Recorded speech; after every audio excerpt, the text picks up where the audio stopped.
Thank you, Randir, and a very good afternoon to you all to this special briefing on the visit of the New Zealand Prime Minister to India. I will start with a few opening comments and a description of the broad contours of the visit, including the program, and subsequently I will try to answer any questions that you might have. So, at the invitation of the Prime Minister of India, Shri Narendra Modi, the Prime Minister of New Zealand, the Right Honourable Christopher Luxon, is on an official visit from 16th to the 20th of March. This is his first visit to India as in his current capacity as Prime Minister. He is, of course, no stranger to India. He has been here multiple times in his previous incarnations as a business leader. He is the chief guest at the 10th Raisina Dialogue this year and will deliver the keynote address later today evening. As you know, there have been several high-level contacts between India and New Zealand in the past year. Prime Minister Luxon had telephonically congratulated Prime Minister Modi after he won his third term as Prime Minister. And Prime Minister Modi had also met Right Honourable Christopher Luxon on the margins of the East Asia Summit in Laos in October this year. Rashtrapati Ji undertook a very successful visit to New Zealand in August last year, at which time the Prime Minister Luxon had also called on Honourable Rashtrapati Ji. So as I said, Prime Minister Luxon arrived in New Delhi on the 16th, yesterday. He was warmly received by the Minister of State for Fisheries, Professor S.P. Singh Baghel, at the airport, and was also accorded a Static Guard of Honour reception. Prime Minister is accompanied by three cabinet ministers, the Minister for Tourism and Hospitality, the Minister for Ethnic Communities, Sports and Recreation, and the Minister for Trade and Investment, Agriculture and Forestry. He is accompanied by a high-level delegation comprising of officials, business persons, representatives of the community, media and cultural groups. As he himself said, this is the largest delegation that has ever accompanied a Prime Minister of New Zealand to any foreign country. External Affairs Minister Dr. S. Jaishankar called on Prime Minister Luxon last evening. Today is the main day of official bilateral engagements. Prime Minister Luxon visited Rajghat to pay tribute to Mahatma Gandhi. This was followed by extensive bilateral talks, both in the restricted as well as delegation level at Hyderabad House. The talks covered the entire gamut of our bilateral relations, looking forward in terms of defense and security, trade and investment, education and sports, tourism and people-to-people ties. The two Prime Ministers also shared their perspectives on global and regional issues, including on multilateral cooperation. They both witnessed the exchange of bilateral documents and MOUs in various fields. One was an MOU on defense cooperation. Another was an Authorized Economic Operator Mutual Recognition Agreement. A third on Memorandum of Cooperation on Horticulture. Fourth was Letter of Intent on Forestry. Fifth was on Education Cooperation. And the sixth was as a Memorandum on Cooperation in Sports. The two Prime Ministers also announced the launch of negotiations between India and New Zealand towards a balanced and mutually beneficial free trade agreement in a time-bound manner. Further, we were pleased to also welcome New Zealand to join the Indo-Pacific Oceans Initiative, IPOI, as well as the Coalition for Disaster Resilient Infrastructure. The joint statement has been issued and it is available on the Ministry of External Affairs website. The MOUs and exchange of MOUs was followed by statements to the media by both the Prime Ministers, which you must have witnessed, and a banquet lunch was also hosted by Prime Minister Shri Narendra Modi in honor of the visiting Prime Minister at Hyderabad House. Prime Minister Luxon is also scheduled to call on Honourable Rashtrapati Ji at Rashtrapati Bhavan in a little while. Prime Minister Modi will inaugurate the 10th edition of Raisina Dialogue, where Prime Minister Luxon is the chief guest, and he will deliver the inaugural keynote address. Shri J.P. Nadda, Minister of Health and Family Welfare, will also call on Prime Minister Luxon tomorrow. Tomorrow he is also likely to participate in a business event and address IIT Delhi. The Mumbai leg of the visit is on 19th and 20th of March, when he will meet the Governor of Maharashtra, Shri C.P. Radhakrishnan, the Chief Minister of Maharashtra, Shri Devendra Fadnavis, and leading Indian business leaders. Prime Minister Luxon was also scheduled to visit the Indian naval ship INS Surat and the Royal New Zealand ship HMNZS Takaha, which is making a port call in Mumbai. Prime Minister Luxon will depart for New Zealand from Mumbai late on the night of March 20th. So far, this has been a highly substantive and productive visit with several positive outcomes. Both leaders share a great rapport, which was quite evident. It has helped push the agenda for an ambitious India-New Zealand partnership going forward. If you have any questions, I will take them now. Okay, we'll start from here. So, Siddhant. My question is, how much India's concerns regarding the Khalistani extremist element getting space in New Zealand was talked about. Last year we saw the so-called referendum being organized by them. So how much this was discussed, and what are the assurances India got from New Zealand? Shivam. Hi sir, Shivam Patel from Reuters. Could you please expand on the MOU between on the defense, please? Thank you. Uma. So I'm Hima Siddiqui. You talked about there was an agreement on the mobility. So what, if you can share more details, and as far as the agriculture sector is concerned, was that also discussed? And if you can share. I'll take these few now. Three? Okay. Okay. So Siddhant asked the question about Khalistan. Yes, certainly this was an issue that came up, and you would have seen references to that in Prime Minister's media statement as well.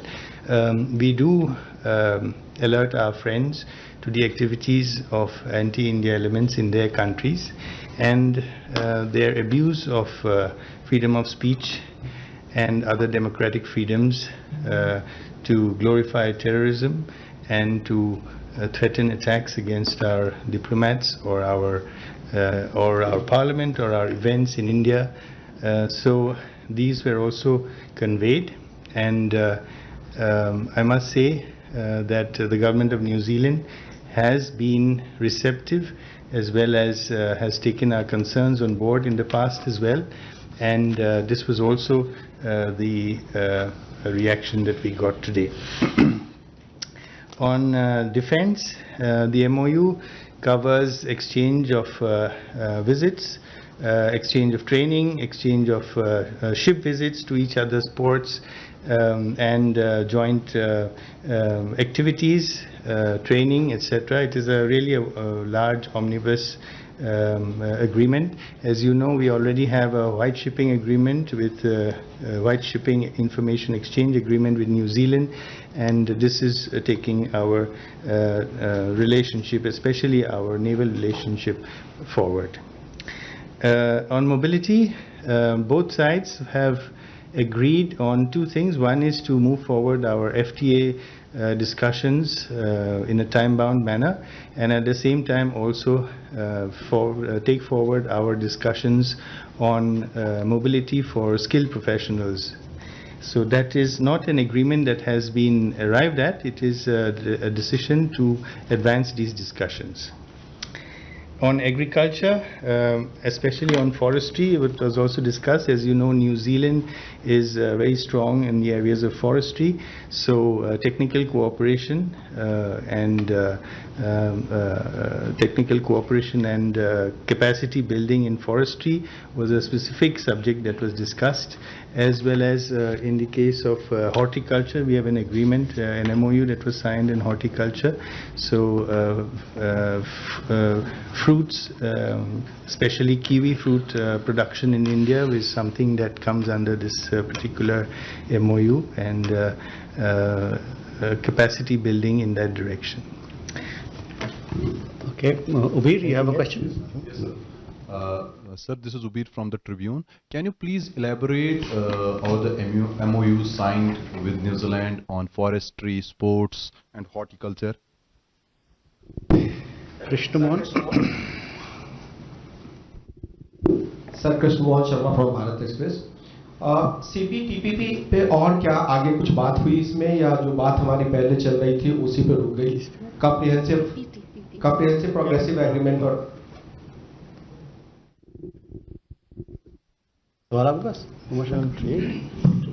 New Zealand Uma Shankar DTV से। New Zealand के PM ने अपने press statement में कहा कि India में diplomatic presence New Zealand बढ़ाएगा, यहाँ बहुत संभावनाएं हैं, तो उसका क्या कोई नया कॉन्सुलेट या क्या यहाँ पे स्टाफ बढ़ेगा, इस बारे में कुछ बताएं। Should I take these three? One more. Okay. Sir Kadambini Sharma, independent journalist. Sir tourism और एजुकेशन पर किस पॉइंट्स पर बात हुई है, किन पॉइंट्स पर? फॉरेस्ट्री के बारे में मैंने ऑलरेडी एक्सप्लेन किया कि किस किस एरिया में हम कोऑपरेशन करने जा रहे हैं, and also in horticulture. Sports के बारे में training of our sports persons, sports medicine, and these are the areas that we wish to cooperate with New Zealand, and New Zealand and the MOU takes this forward. This is an enabling MOU that will get New Zealand sports expertise to India. As you know, New Zealand is a sporting nation. Per capita, apparently, they have the highest number of Olympic medals in the world. So it is a country with which we will definitely gain in our sporting abilities in diverse areas in cooperating with New Zealand. So in the free trade agreement, जो CPTPP के बारे में कह रहे हैं, so this is a process which has been initiated कि हम एक फ्री ट्रेड एग्रीमेंट की तरफ जा रहे हैं, but in a time bound manner. Perhaps by the end of this year, we hope to conclude a free trade agreement.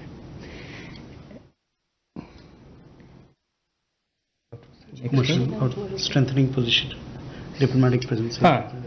Strengthening diplomatic presence.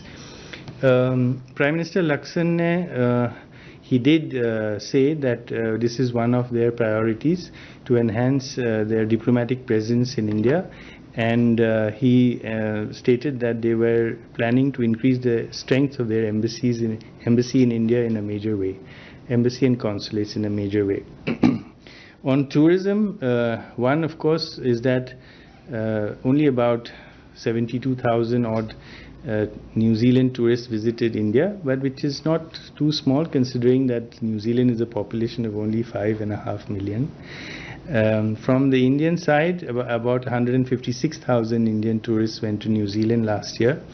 This could of course be increased, but one issue is of course we don't have direct flights. This is something both sides touched upon, the importance of direct flights between India and New Zealand. It is a long-standing request from the diaspora, but also from business persons who want to travel frequently between the two countries. So this is being explored. Firstly, when Deputy Prime Minister Winston Peters was in India in March last year, the air services agreement was updated. We now have an open skies policy with New Zealand. It's really for the private sector airlines to look at the potential of direct flights and act on it. On the education side, Prime Minister Modi welcomed New Zealand presence of New Zealand universities and campuses in India, but really there are many models of cooperation. It could be in terms of curriculum exchange, it could be in terms of sharing of degrees, where students could do part of their courses here, partly in New Zealand. So every model of education cooperation is open to the New Zealand side. Two more questions, Sajna?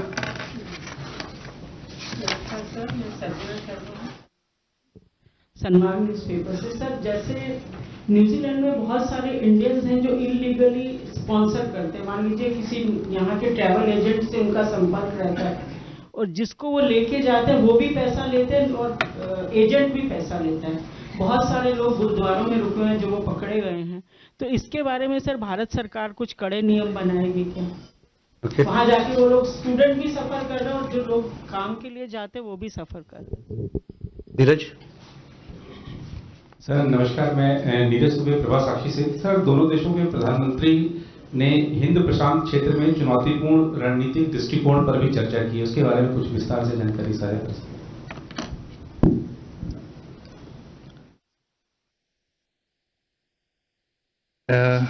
आपका पहला प्रश्न जो है student के बारे में, भारत सरकार तो इसके सख्त कार्रवाई करते हैं। जब भी ऐसा कोई एग्जाम्पल आते हैं हमारे सामने, तो जो लॉ एनफोर्समेंट एजेंसीज उनके थ्रू से एजेंट्स के खिलाफ एक्शन लिया जाता है।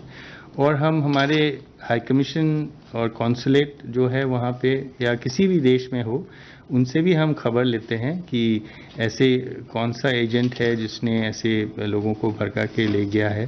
तो तब हम पुलिस अथॉरिटीज़ को ये इंफॉर्मेशन प्रोवाइड करते हैं और ऐसे कार्रवाई होता रहता है। ये नॉर्मल चीज़ है और होता रहेगा भी। दूसरी प्रश्न था इंडियन ओशन रीजन में हमारा जो कोऑपरेशन है।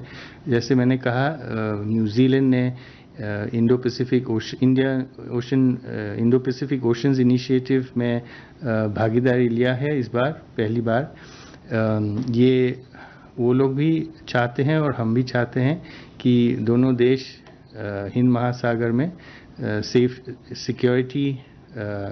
Safety, security, prosperity, stability in सब पे एक साथ काम करें।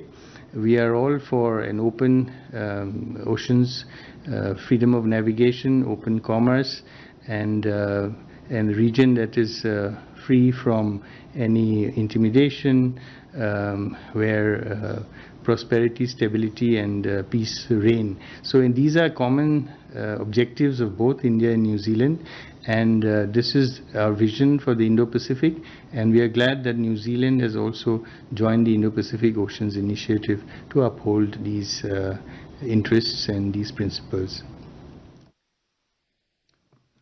Thank you. With that, ladies and gentlemen, we come to the close of this press conference. Thank you. Thank you very much. Thank you.